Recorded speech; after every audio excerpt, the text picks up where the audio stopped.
Le père voulait faire du fils un intellectuel, mais le fils, lui, rêvait de ressembler à Michel Platini. Papa finit par céder et envoie Christian Enoch Laïndé, à 17 ans, au Football Club de Metz en France. Mais, une fois encore, c'était sans compter avec les caprices du destin. La cérémonie de ce jour a donc une double signification pour moi. Très tôt, Christian Laïndé vire et se lance dans les affaires. À 22 ans, Christian Laïndé revient au Bénin et prend la direction de la filiale africaine de Marketing Sport International, MSI. Il enchaîne sur les écrans de la télévision nationale la production d'émissions comme Ambition et La Roue du Bonheur pour promouvoir de jeunes talents béninois et africains. Dans la foulée, l'Agence africaine pour la promotion du sport voit le jour, suivie de la Centrale béninoise de services et d'approvisionnement, CBSA.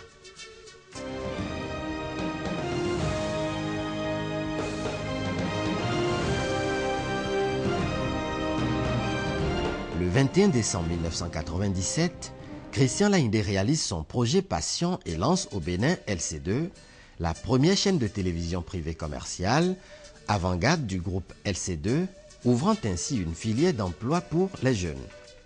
Le sport n'étant jamais bien loin de la télé, le boulimique promoteur frappe un grand coup et rachète à Jean-Claude Darmon de Sport 5 en octobre 2003 les droits de diffusion des matchs de football de la Coupe d'Afrique des Nations.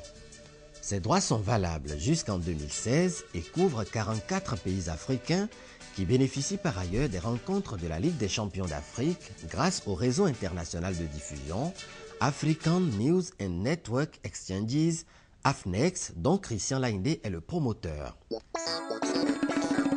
Carte Nasuba Corporate Gold et Nasuba Express.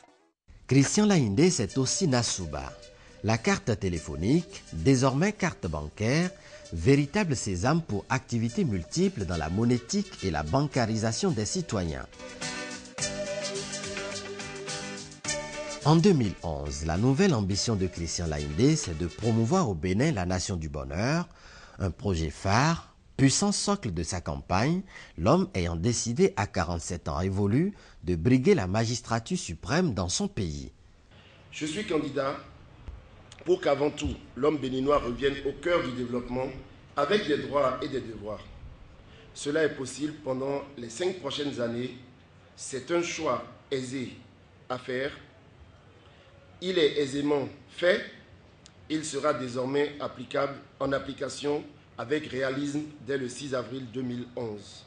J'ai vraiment foi en mon pays. Croyez-moi, j'ai pris le pari de miser le meilleur de moi-même et de ce que Dieu a pu me donner pour que la solidarité reprenne sa place dans notre société. Car attention, on n'a jamais enterré quelqu'un avec son argent dans sa tombe.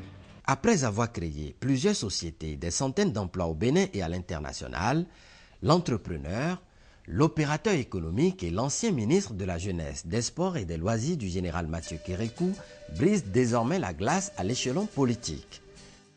Le projet que je porte pour notre pays et pour lequel je sollicite votre engagement est un programme de développement du Bénin pour les collectivités locales. Il prévoit quelques grandes réformes pour lancer le mouvement Penser Nation, Agir Commune. Le nouveau projet de Christian Laïndé fascine les Béninois et ne les laisse surtout pas indifférents. Les Béninois le suivront-ils? En tout cas, l'offre de Christian Laïndé paraît alléchante et ses concitoyens se disent prêts à renvoyer l'ascenseur à celui qui, à leurs yeux, a déjà fait ses preuves.